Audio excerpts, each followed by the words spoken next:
말씀 교도갑니다. 베드로전서 3장 1절에서 7절입니다. 오늘 10월 9일 화요일 아침입니다. 10월 9일자 본문 베드로전서 3장 1절에서 7절까지 말씀, 신약 380쪽입니다. 교도합니다. 아내들아, 이와 같이 자기 남편에게 순종하라. 이는 혹 말씀을 순종하지 않는 자라도 말로 말미암지 않고 그 아내의 행실로 말미암아 구원을 받게 하려 함이니 너희의 두려움으로 정결한 행실을 봄이라. 너희의 단장은 머리를 꾸미고 금을 차고 아름다운 옷을 입는 외모로 하지 말고 오직 마음에 숨은 사랑을 온유로 안정한 심령이 썩지 아니할 것으로 하라. 이는 하나님 앞에 값진 것이니 전에 하나님께 소망을 두었던 거룩한 부녀들도 이와 같이 자기 남편에게 순종함으로 자기를 단정하였나니 사라가 아브라함을 주라 칭하여 순종한 것까지 너희는 선을 행하고 아무 두려운 일에도 놀라지 아니하면 그의 딸이 된 것이니라. 남편들아, 이와 같이 지식을 따라 너희 아내와 동거하고 그를 더 연약한 그릇이요 또 생명의 은혜를 함께 이어받을 자로 하라. 귀히 여기라. 이는 너희 기도가 막히지 아니하게 하려 함이라. 아멘. 오늘 얘기는 드물게 부부가 키워드 주제입니다.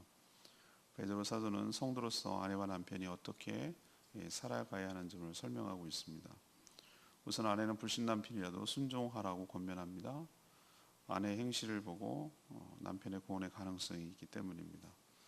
또한 머리나 장신구처럼 외모를 치장하지 말고 내면을 온유하고 안정되도록 꾸미며 하나님께 소망을 두라고 말합니다. 또 남편은 아내가 연약한 존재이니 귀하게 여기라고 권면합니다. 오늘 질문은 성도로서 부부는 어떻게 살아가야 할까요?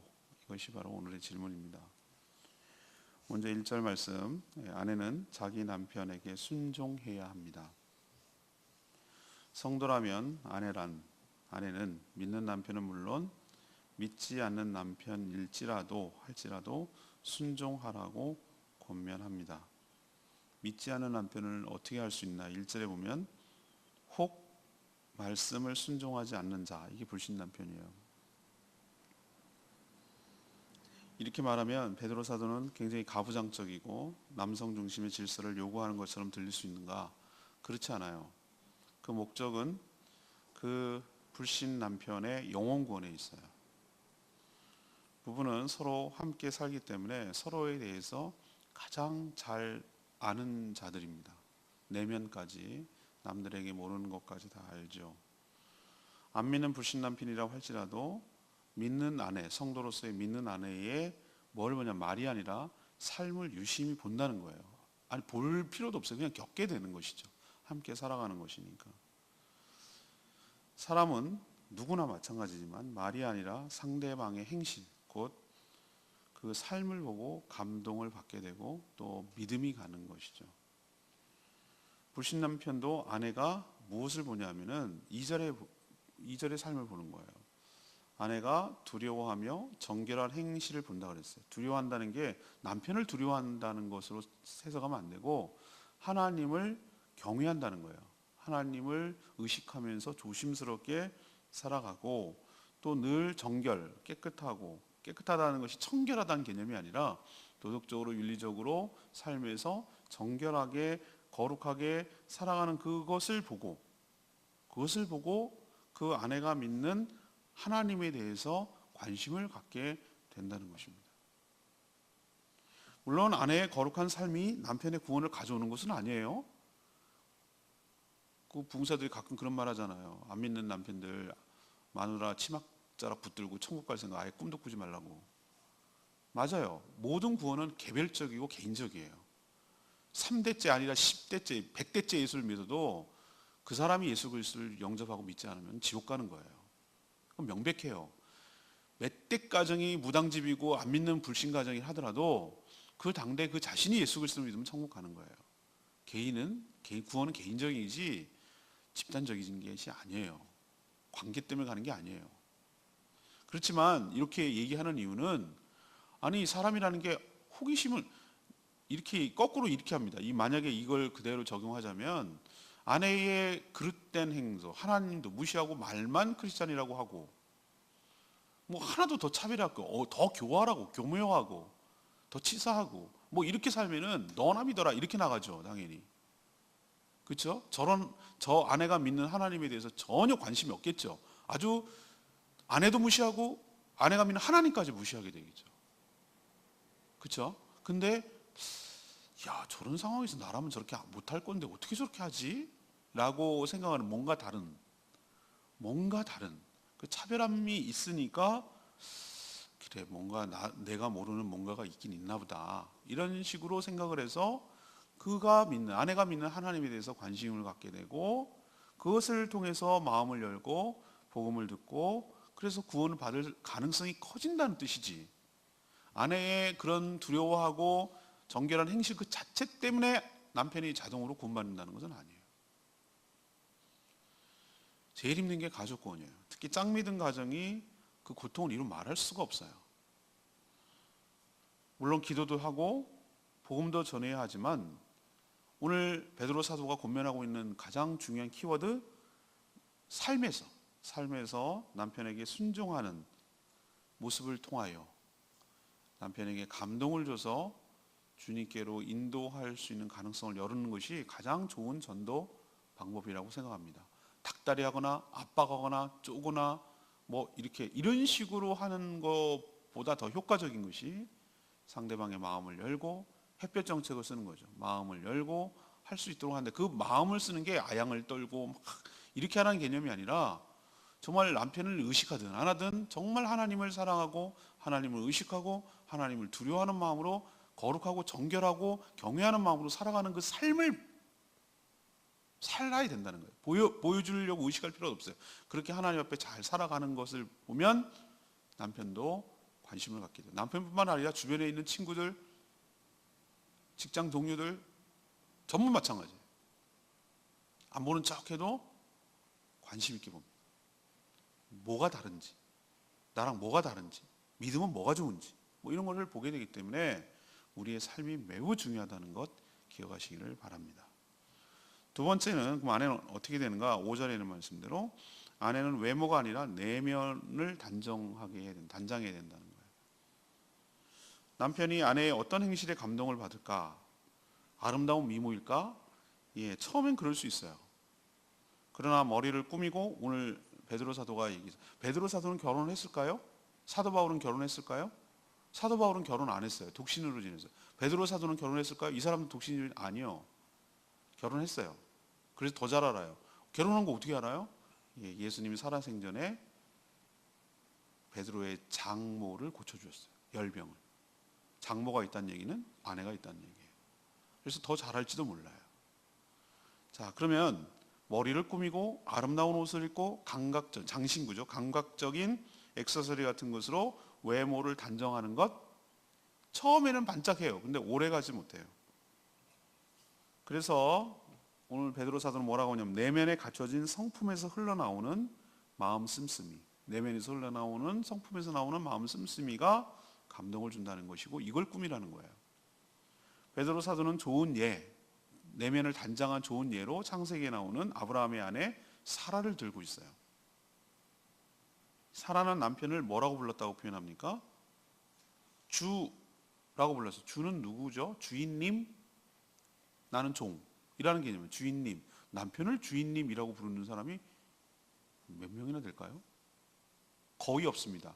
남편은 자기 종이죠, 그죠? 그렇게 생각하지 절대 주인이라고 생각하는 아내는 없어요.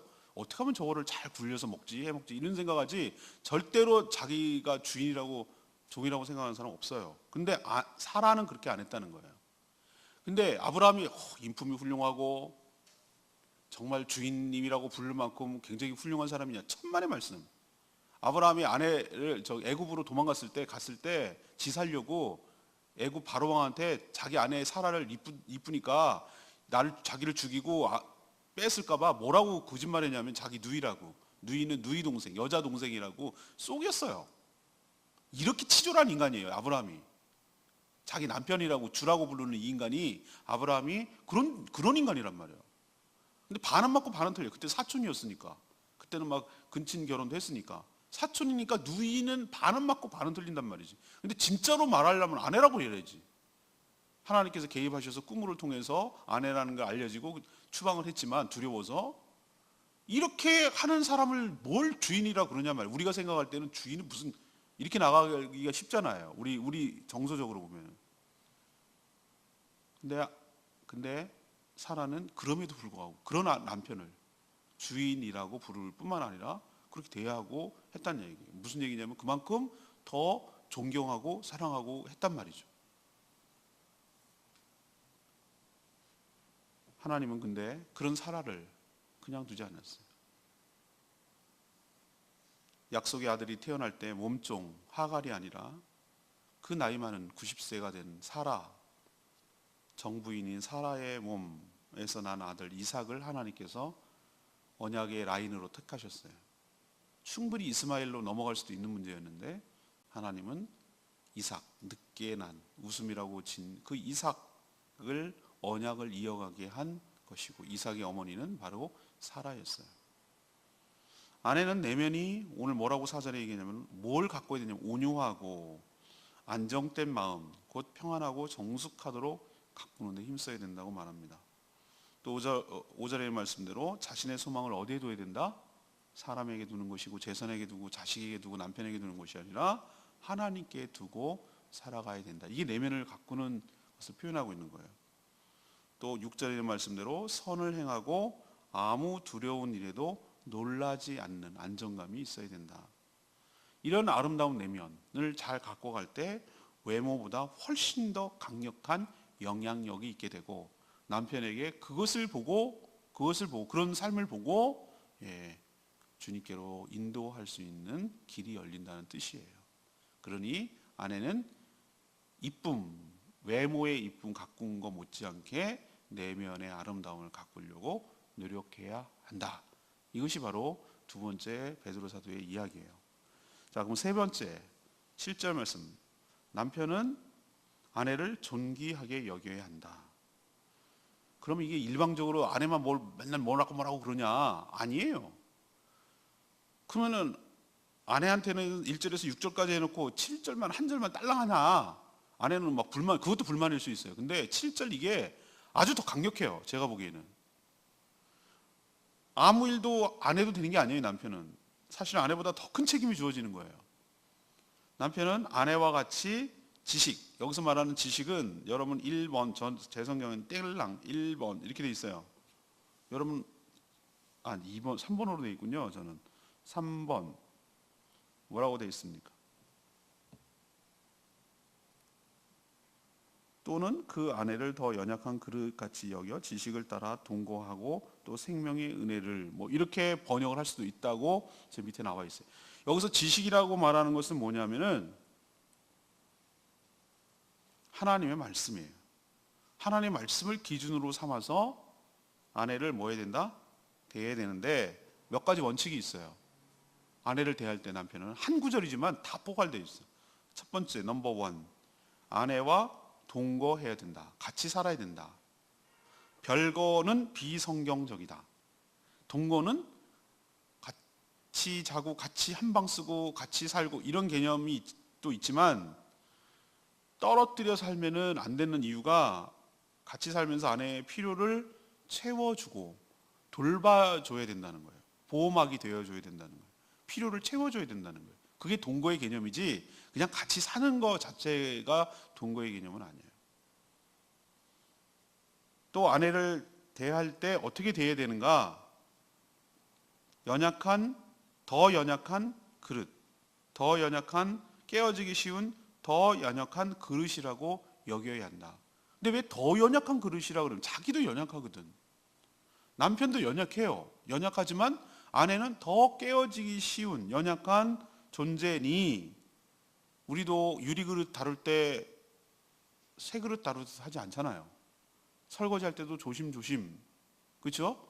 깨지니까 쉽게 깨지니까. 그렇지만 또 유리그릇이 없으면 안 되는 게 많아요. 우리가 살림을 할 때 보면은 필요한 게 많거든요. 도자기, 그 다음에 질그릇 이런 것도 다 깨지기 쉽지만 없어서는 또 안 된단 말이죠. 그게 그래요. 여러 가지 살림 도구에 있어서 꼭 새 그릇만 하냐? 아니에요. 이렇게 필요한 게 있단 말이에요. 그런 것처럼 아내를 생각할 때 자기도 연약하지만 더 연약한 그릇처럼 생각을 하고 깨지지 않도록 살살 조심해서 다뤄야 한다. 이게 남편이 아내를 대해야 될 태도란 말이죠. 또 세 번째는 아내와 함께 생명의 은혜를 함께 이어받을 자로 여겨야 된다. 함께 내가 누리는 영광, 내가 받는 은혜는 나만 누리는 게 아니에요. 내게 아니란 말이에요. 아내와 똑같이 누리는 거예요. 그러니까 이거는 어떻게 표현할 길이 없어요. 그러면 반반이냐 이런 개념이 아니라 내가 누리는 모든 것들은 사실 다 아내 거라, 아내 몫도 있는 거라는 뜻이에요. 이 개념 무슨 얘기인지 아십니까? 지난번에 박종호 목사님 40주년 갔더니만 저는 그런 거 안 할 테니까 걱정하지 마세요. 뭐 40년이 됐건 50년 그런 거 안 하고 은퇴식하고 끝이에요. 근데 목사님 여기 앉고 사모님 이혜자 사모님 여기 앉고 왜 그럽니까? 그리고 사회자가 시키더라고 이상권 목사님이. 둘이 포옹하라고 고맙다 그러라고. 그렇지 40년 동안 목회를 자기 혼자 했나? 그건 당연한 말이에요. 근데 그거를 공식적으로 그 고마움을 표현하라 이거예요. 그 영광을 같이 받는 거예요. 부부는 이게 넌 내 거, 너 거 이런 개념이 안 되는 거예요. 그냥 같이 가는 거예요. 같이. 욕을 먹으면 같이 먹고 칭찬을 받으면 같이 먹는 거고 그런 거예요. 이게 뗄래야 뗄 수가 없는 거예요. 그게 바로 오늘 아내와 함께 생명의 은혜를 함께 이어받을 자로 여겨라. 너라고 여겨라. 넌 또 다른 너야 아내는 이라고 생각을 해라. 자기야 그러잖아요. 자기야. 우리는 맨날 자기야 자기야. 자기가 뭔지 아세요? 또 다른 나야 그런 뜻이에요.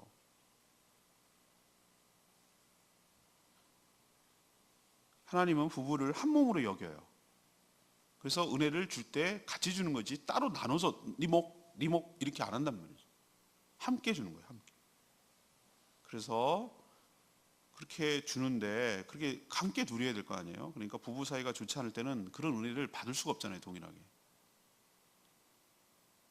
그래서 바로 아내를 잘 다뤄서 불편한 관계가 깨져서 오늘 아주 중요한 말 했어요. 너희 기도가 막히지 않게 하려 함이라.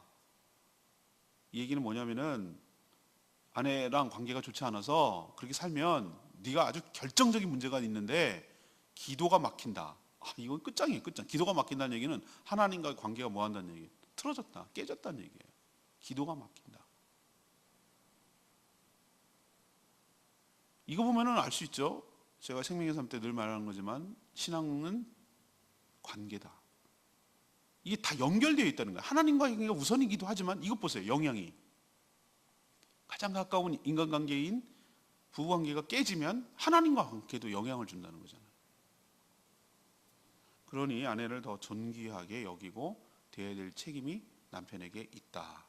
자, 이걸 쭉 들으면은 1절에서 6절까지 많고 1, 2, 3 중에서 1, 2가 아내 거고 그러니까 너무 우리만 뭐라고 그래. 아내는 이렇게 생각하면 안 돼요. 한 절짜리지만 펀치가 너무 강력해. 이게 하나가 더 무거운 거예요. 그러니까 아싸 그러지 말란 말이죠. 이 말씀을 생각하고 서로 잘해야 될 줄로 압니다. 오늘 4절 말씀, 레마 말씀. 오직 마음에 숨은 사람을 온유하고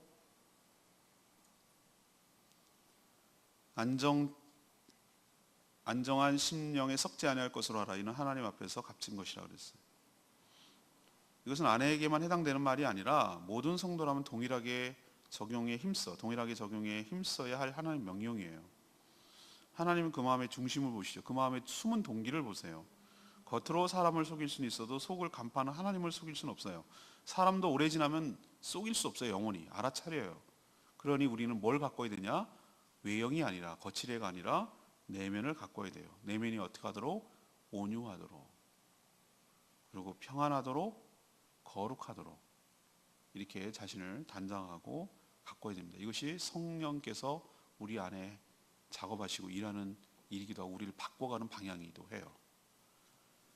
자, 오늘 질문으로 돌아가겠습니다. 오늘 부부에 대해서 얘기를 하는데 성도의 부부로서 어떻게 살아가야 되는가? 첫 번째는 아내는 자기 남편에게 뭐 해야 된다? 순종해야 된다. 그걸 통해서 남편이 감동을 받는다고. 특히 불신 남편까지도 그래야 된다고. 두 번째는 아내는 외모가 아니라 내면을 단장해야 된다. 온유함, 거룩함, 안정됨 이런 것들을 갖고 오려고 노력을 해야 된다. 성령으로 충만하는 얘기죠. 세 번째, 남편은 아내를 존귀하게 여겨야 한다. 이것이 바로 성도의 부부 사이고 관계인 줄로 압니다. 이렇게 살아가는 저와 여러분 되기를 소망합니다. 오늘 말씀 붙들고 810장 찬양지 부르고 기도하겠습니다.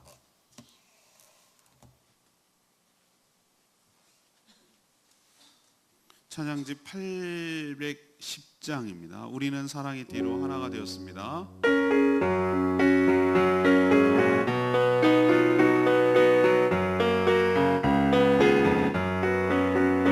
우리는 사랑의 띠로 하나가 되었습니다. 하나님을 사랑하고 예수님의 사랑을 널리 전하세. 모두 찬양하며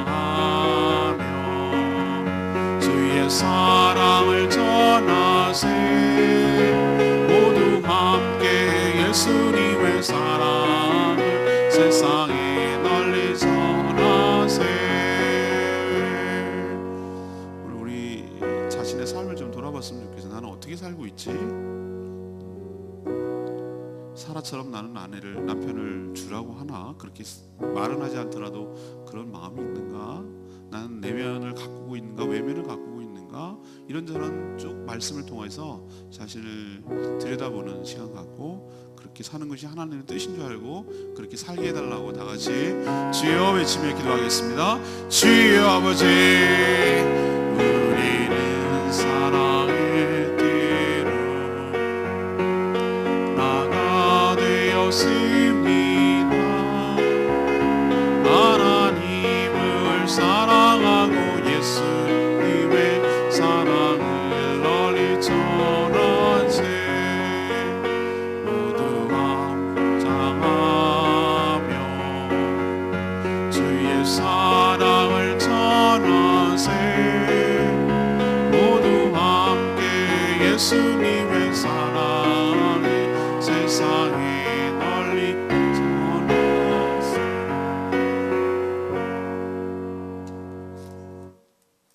하나님, 성도로서 아내와 남편이 서로 어떻게 살아가야 하는지 가르쳐 주셔서 감사합니다. 아내는 남편의 영혼구원을 위해 불신 남편일지라도 순종함으로 남편에게 감동을 주게 하옵소서. 매사 하나님을 두려워하고 정결한 삶을 살아 하나님께 영광이 돌리고 남편의 마음 문이 열리게 하여 주시옵소서. 외모가 아니라 내면을 가꾸게 하옵소서. 온유하며 정숙하며 하나님께 소망을 두며 살게 하여 주시옵소서. 남편도 아내를 존귀하게 여기며 연약한 자로 대하게 하여 주시옵소서. 부부관계가 좋아서 기도가 막히는 일이 없도록 하옵소서. 모두에게 동일한 은혜를 베풀어 주시고 좋은 부부, 좋은 관계, 좋은 가정 이루며 사는 저희 모두가 되게 하여 주시옵소서. 오늘 하나님 정말 제주노예 남전도의 주체로 가족 모임이 있는데 은혜 가운데 잘 진행되게 하시고 어려움 겪는 일이 없도록 주님 돌봐 주시기를 원합니다. 연약한 자들 강건케 하여 주시고 저희들이 간구하는 기도 응답하여 주시옵소서. 주님께 모든 것 맡겼고 예수 그리스도의 이름으로 축복하며 기도합니다. 아멘. 오늘 하루도 주님의 은혜 가운데 살기를 축복합니다. 오늘 제주노의 행사에 세배로름에 함께 가도록 하겠습니다. 기도합니다.